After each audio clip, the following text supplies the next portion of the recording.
Hey, it's Joe Glines from the Automator, another episode of what we automated with AutoHotkey. Switch to desktop, use Prompt Assistant to launch our recently modified files. I walked through during the hero call all the different things this thing does, right? That thing's kicking off right now. Move this guy out of the way. That's our camera reminder, which is acting weird. There we go. So right now it's that's the one on the screen right now. I'm seeing it update the stuff beneath me here. That's very cool. It's I don't see this. This is actually in OBS. It's being recorded and shown, displayed there, but I don't see it. It's in OBS. It's kind of funny. So that was the last one. Every time I type a URL that has the Automator in it, it pushes it to a variable that I can later just paste with all the URLs that were collected during this video. All right, so let's go back to the top here. Client work. Yeah, Isaias has been gone all week, so we didn't do a lot of stuff.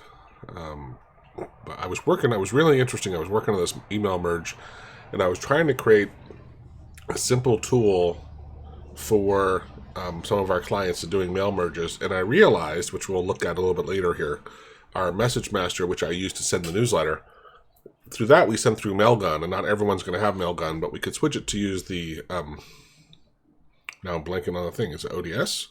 It's an object that sends emails. CDO, the content delivery object, maybe.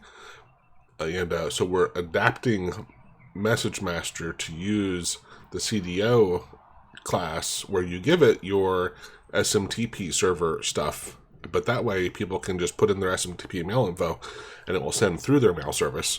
So we're making adjustments to that. You'll see that in a little bit here. But I realized it was just a much smarter approach to just borrow what we already have, because it has so many of the things that we need. This CreateLaunch JSON, this is a script I worked on and then I gave it to Irfan to polish up. I used AI, of course, to create it. But in VS Code, if you are in a file that was included and you go to start the debug, it kind of breaks because the other things that were in the other file aren't included because you're not in the source, the main file. And so, but in VS Code, you can create a launch.json file and point to that other main file. So really it should be that other one that gets launched when you say debug. So we were doing this during the hero call, and I said, why don't we just make a script that goes and does this? So I used AI to create one, and then I asked Irfan to fix it up a bit. And then we have a little more we want to do to it, so I'm not sharing it yet, but you'll see it down here a little bit later on. We'll show it, but again, I'm not going to demonstrate it.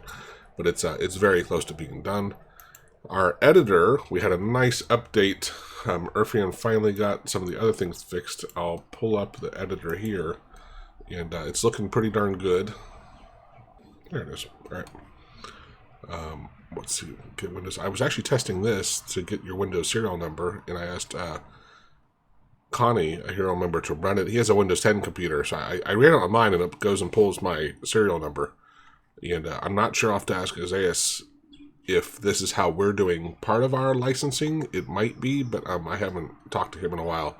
But I was reading an article on getting your serial number using PowerShell, and I asked AI, can you do this with AutoHotkey? And so it wrote this script. It ran just fine for me, but we'll go and finish it. But anyway, with the VS Code, with our editor, the AutoHotkey script maker, we do have. I don't have a dev version, but otherwise I could demo that. But it's pretty cool. You can switch between V1 or V2. If I had dev assigned, it's going to say I don't have it, which I don't. So that's smart.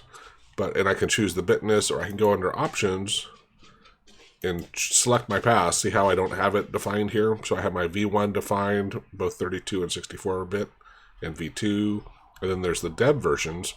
I haven't downloaded and put in there, but when I do, I can switch between them, and I can choose my default. My default is V2 and 64-bit.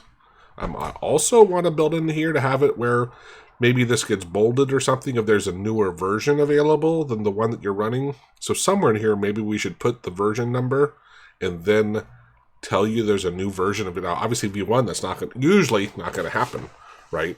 Unless you have an older version of V1, but V1 doesn't get updated anymore, which is why it's deprecated. And so it's the main reason, well, one of the reasons why we don't suggest people use it is it no longer gets updates. But the V2 version gets updated. And it'd be really cool if your editor kind of let you know, hey, there's a new version of AutoHotkey out there, right? So I think we'll build that in at some point. Another thing we did was the recently modified files. They're listed here, and then there's a more option, and this more now has, oh, good, Irfan added the queue here, which says search, so you can type, and it will filter this list. Let me just start typing test. So you see it's filtering this. That's funny. Let me see that again. Something clearly is going on here. It's switching because it's not that way when you look at it this way. It's changing the timestamp somehow. So we'll have to, and I don't think we don't need the time. We just need the date. So I'll have to get Irfan to just say, just store the date. It's fine.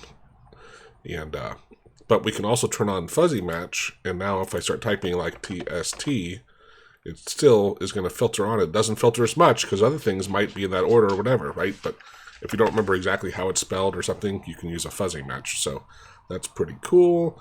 This like not found, that launch JSON, it got deleted. So if I hit clean invalid, now that got cleaned up, right? Because over time, some of your files go away. And so we don't want those to automatically disappear because you might want to know, oh, this was the file. Maybe I want to go to that folder and look around or look under my recycle bin for that file name. But you may or may not want to hit that clean invalid. So we made that as an option to not just automatically clean it up. And let's see, was there anything else major? We got the search and replace, I think, working pretty well. That's funny. I'm going to have to show Irfan this because that icon before I had it where it didn't show up correctly. But now we can do this. And if it finds it in the include file, it'll show up down here. So anyway, we're not quite done with this yet, but we're letting hero members test it. And we're getting pretty close. We're going to have a free version, well, a $4.99 version, and then we're going to have an advanced version which has access to a lot of our tools that we use to make it much easier to program. That would be a subscription. But the point is to have something that noobs can easily use and get started. We might even have like an intro version and an advanced version. The intro version, we decide some of the stuff for you. We just do it. And then you go to the advanced version and then it's all customizable. But anyway, that's our editor.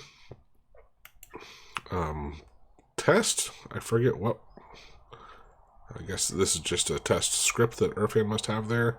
We were having problems with the script maker not exiting properly, so I wrote this script to just, I can run this to kill the script maker, which that way it will relaunch, otherwise it wouldn't. I had to go to like a task bar, task manager and kill it. The edit swap, I didn't mention that, but you can swap your editor, which is really cool, your default editor. So these are all things, obviously, in our editor that Irfan's been working on. It's all 99% is done with AutoHotkey. I don't think we're using, actually, Lua, so I guess it's all AutoHotkey with the scintilla control. But it's looking pretty good. The Sift, that's our fuzzy matching stuff. So you can enter it there. Google Sheets. This was a V1 version I had, and then the V2. I'm not going to click it because I think I saw Irfan has my token in there. Usually we save it in any file, so it's not in there. I don't have to worry about it. But we're trying to connect to the Google Sheets API, and he was having some problems with it, but we're trying to connect to it to show how you don't, in a Google Sheet, you can programmatically reach that and set values or read values from the Google Sheet. You don't have to try to work with the GUI, which is, of course, is usually, subpar approach. This is mono to stereo.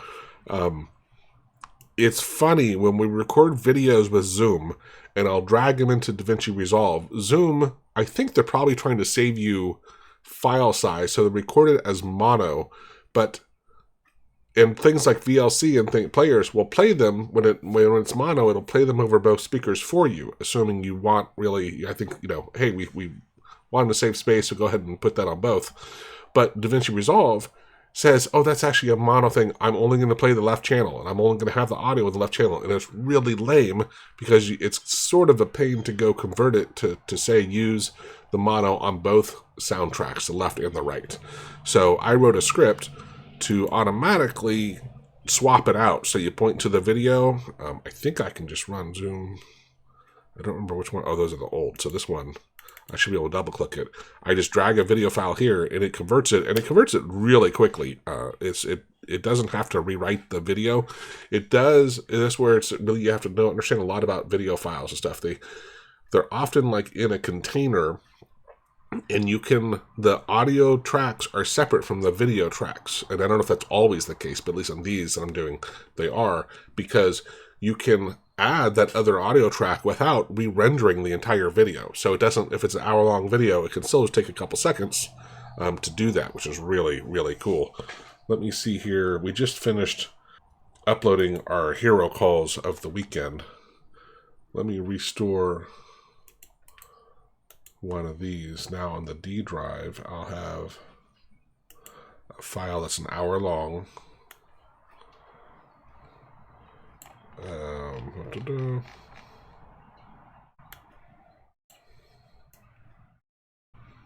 Guess I gotta get rid of some other. Oh, come on. That DPI is throwing me off. So here we go. So here is an hour-long video. This file above it's the one we're recording right now. So I'm going to drag this guy into here. And right when I do, it'll go. It starts going. It's processing 1 of 1. So this is going to convert that hour-long video. This was a Zoom call. However, I noticed in this one, it didn't have that issue. It doesn't always have the issue. But it's going to convert this thing so it's in stereo instead of on one channel. So I thought it would have been done by now. We'll see. It usually is pretty darn quick.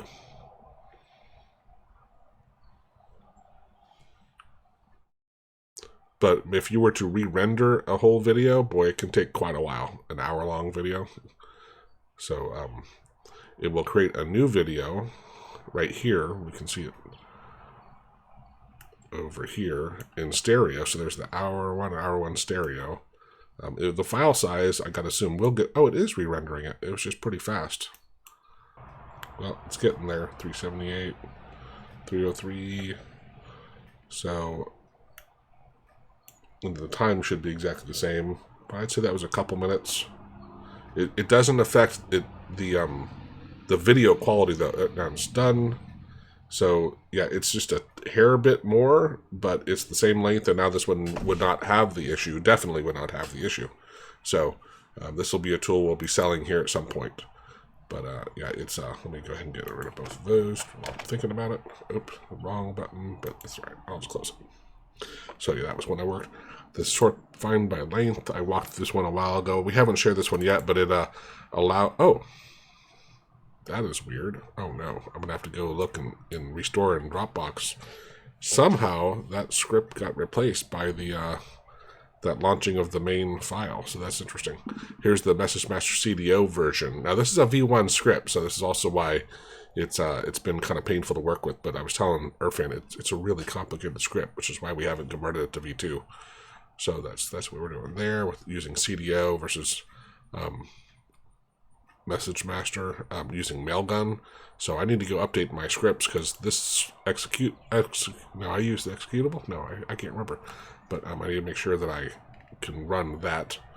I don't know why the API, Irfan must have looked at that to look at our examples of using the API for a Google API. This is that get Windows serial number I was mentioning. This will go and pull your serial number. So I put it under our registry hacks folder because we have a lot of those. Windows 11. So here's another one I did, which I'm just going to launch it. But I can change between the classic. So let me do this. We'll bring over Explorer. Now I think it's going to restart. It does require a Explorer restart.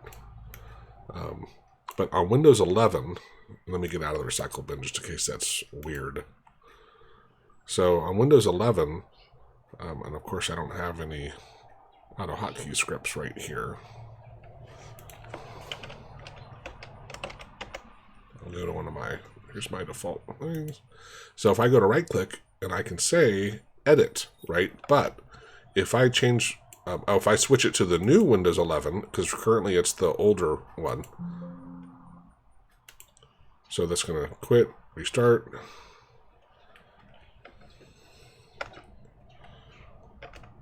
Restarted my Explorer. And then if I go back to, this is where my working folder. If I come in here and right click, notice I can't jump to edit. I can come down here to somewhere in here and show more options, and then I can choose it. Or I think Irfan said I can hold down shift and right click and it has it, but I don't want to have to remember that. So our tool allows you to say classic, apply changes. I'm going to copy this guy before we say yes. It's going to close Explorer again. I'm going to go ahead and exit out of the script. Now, when I'm back into this folder, I have my normal looking thing that I can jump and say edit to. And I think our script editor, yeah, it's my default editor now. So that was that. Again, we haven't made that one public yet, but it's one I've been working on.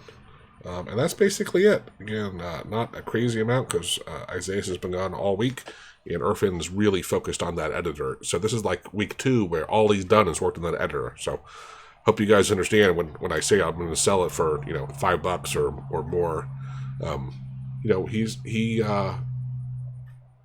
I pay him hourly, right? And we could be doing client work, and we're doing stuff like that. So that's why we have costs. Some people think everything should be free, and we're a business, and I could be doing client work and doing other stuff, or just doing projects for me, and then we create stuff, and then when we share them, that's why there's costs. But hope you enjoyed that. Hope you got some good ideas for things to work on. If you have something you're want some help with, let me know. I'll put up a URL here where you can give us a 1 hour call for a consultation call.